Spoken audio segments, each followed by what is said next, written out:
Bismillahirrahmanirrahim. Assalamualaikum warahmatullahi wabarakatuh. Para pendengar yang dimuliakan Allah Subhanahu wa taala. Alhamdulillah kita bersyukur pada Allah Subhanahu wa taala yang telah memberikan kita berbagai macam limpahan nikmat dan karunia-Nya sehingga kita masih diberikan kenikmatan untuk melaksanakan ketaatan kepada Allah Subhanahu wa taala.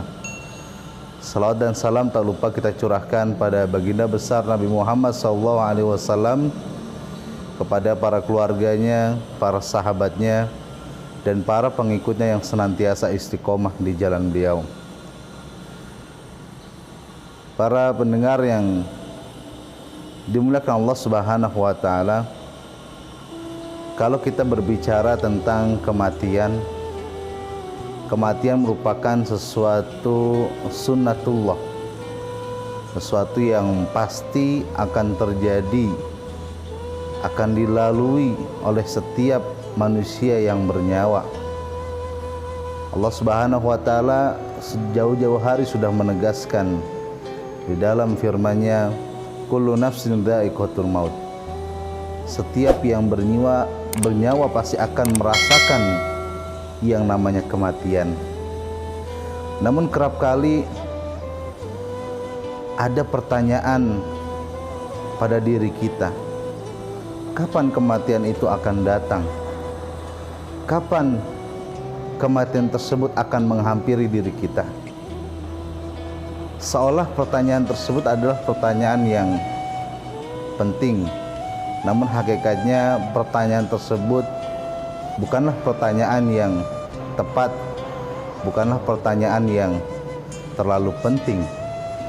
Namun pertanyaan yang lebih penting dari itu adalah bagaimana kita menanyakan terhadap diri kita, bekal apa yang akan kita siapkan untuk yaitu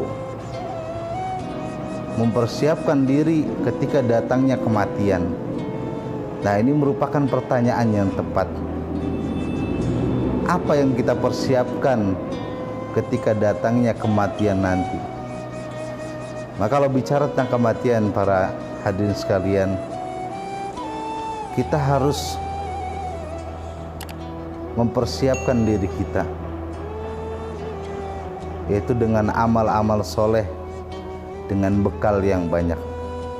Maka diantaranya Rasulullah SAW beliau mengajarkan kepada kita ada 3 hal yang harus kita persiapkan untuk kita masuk ke alam barzah, yang insya Allah kalau kita sudah memenuhi, mempersiapkan 3 hal tersebut, kita akan selamat, akan sukses menghadapi yang namanya alam barzah.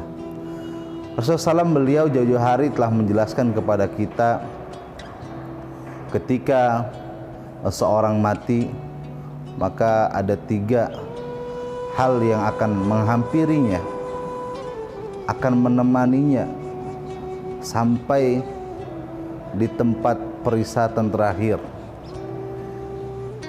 Yang pertama adalah keluarganya, hartanya, dan juga amalnya.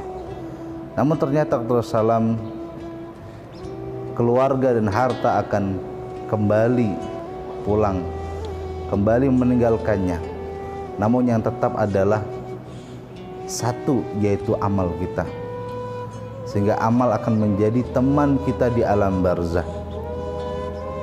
Yang kedua adalah yaitu amal jariyah, amal yang akan senantiasa mengalir walaupun kita sudah tiada.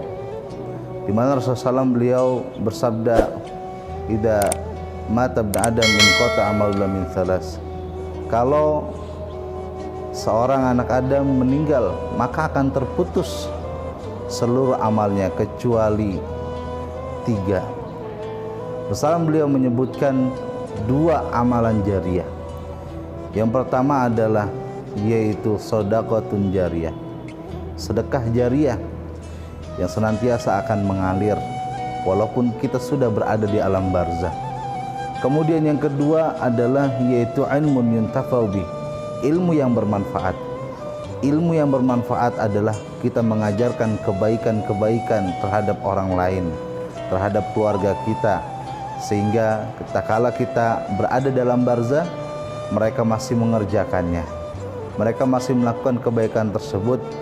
Kapanpun mereka melakukan kebaikan tersebut, maka ketika mereka mendapatkan pahala, kita pun juga akan mendapatkan pahala darinya. Kemudian yang selanjutnya, yang ketiga, yaitu adalah anak soleh. Itu anak soleh yang senantiasa mendoakan kedua orang tuanya. Yaitu anak yang soleh ini merupakan investasi akhirat bagi orang tua, sehingga walaupun orang tuanya tiada, mereka akan senantiasa mendoakan kebaikan-kebaikan. Mereka akan senantiasa yaitu mengingat orang tuanya walaupun mereka sudah berada di alam barzah. Para hadirin sekalian yang dimuliakan Allah Subhanahu wa taala, maka inilah kiat-kiat agar kita sukses yaitu di alam barzah, dengan kita senantiasa melakukan amal soleh dan juga melakukan amal jariyah yang akan senantiasa mengaliri kita, dan juga yaitu mendidik anak kita menjadi anak yang soleh yang akan mendoakan kita walaupun kita sudah berada di alam barzah. Maka ini pada sekalian yang dimuliakan Allah Subhanahu wa taala, kurang lebihnya saya mohon maaf. Semoga kita menjadi orang yang istiqomah, diberikan kekuatan Allah Subhanahu wa taala, dan kita selamat yaitu menuju akhirat, menuju kepada Allah Subhanahu wa taala. Kurang lebihnya saya mohon maaf. Wabillahi taufiq hidayah. Assalamualaikum warahmatullahi wabarakatuh.